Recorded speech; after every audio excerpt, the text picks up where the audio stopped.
everyone, my name is Bat. Today I'm going to tell you about who are the last Marupers and why were they murdered? Make sense?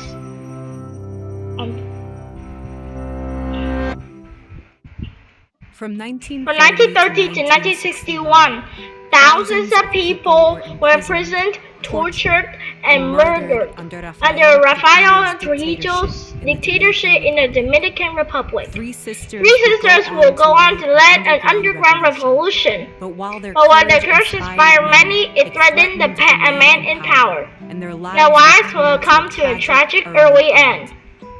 Trujillo rose through the military ranks during the U.S. occupation of the Dominican Republic. He assumed power in the 1930s through a coup and rigged election, and created a system that enriched himself and his allies. Trujillo's family controlled 3/5 of the country's gross domestic product, including monopolies over salt, beef, and newspapers. He He renamed the country's capital after himself, and expected his portrait to be displayed in every household.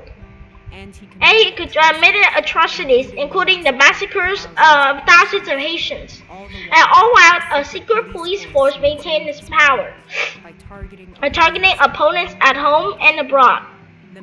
The Mirabal sisters grew up in a middle-class family. Their parents sent the four sisters, Patria, Dede, Minerva, and Maria Teresa, to one of the country's best boarding school.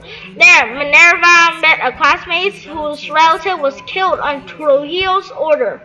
She began seeking out strong voices of opposition and discussing issues of oppression and justice with her sister.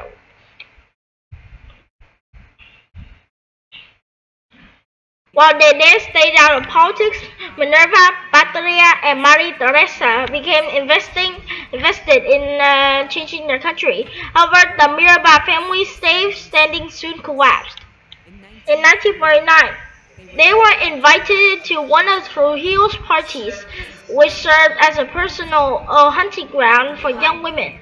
Declining the invitation was not an option. Despite Minerva's attempts to avoid him at the reception, she eventually danced with Trujillo, but rejected his advances. The Mirabal family left the party early, which was seldom done and considered disrespectful to the dictator.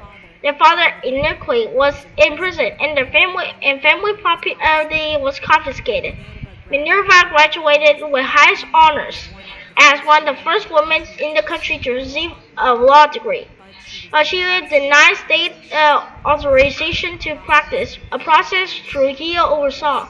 While studying, Minerva met Manolo Tavares, whatever it is.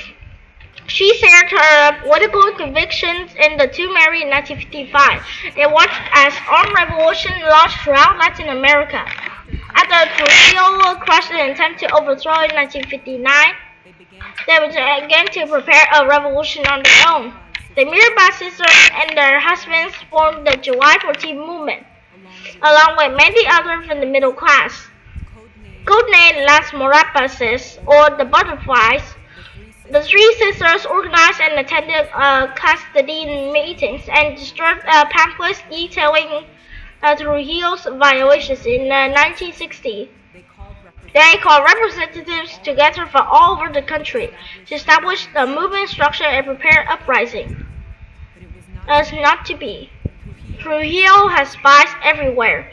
Soon many revolutionaries, including Minerva and Maria Teresa, were arrested. During this time, Patria found creative ways of transmitting information to and from imprisoned rebels, fearing of losing the support of the U.S. and the Church, which had begun to criticize him.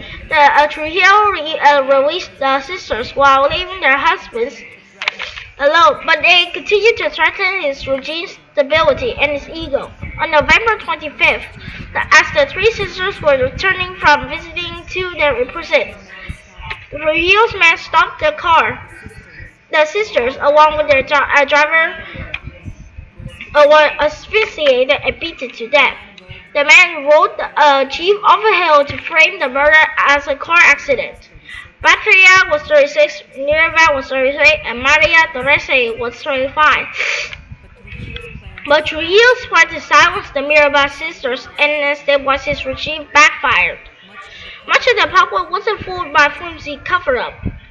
The international community condemned the assassination, and the U.S. closed its Dominican embassy and secretly invested in the anti-Trujillo movement. Months later, former members of the Dominican Republic killed the dictator, bringing his violent 31-year reign to an end. Thanks to her family, especially their surviving sister Dide. The legacy of the Mirabal sisters would then surpass the clutches of Trujillo's tyranny, even long after their deaths. Today, the Mirabal sisters are national heroes, with monuments and honors commemorating their struggles. In 1999, the UN declared November 25th, the anniversary of their deaths, the International Day for the Elimination of Violence Against Women. Their courageous fight for justice has inspired generations. Goodbye.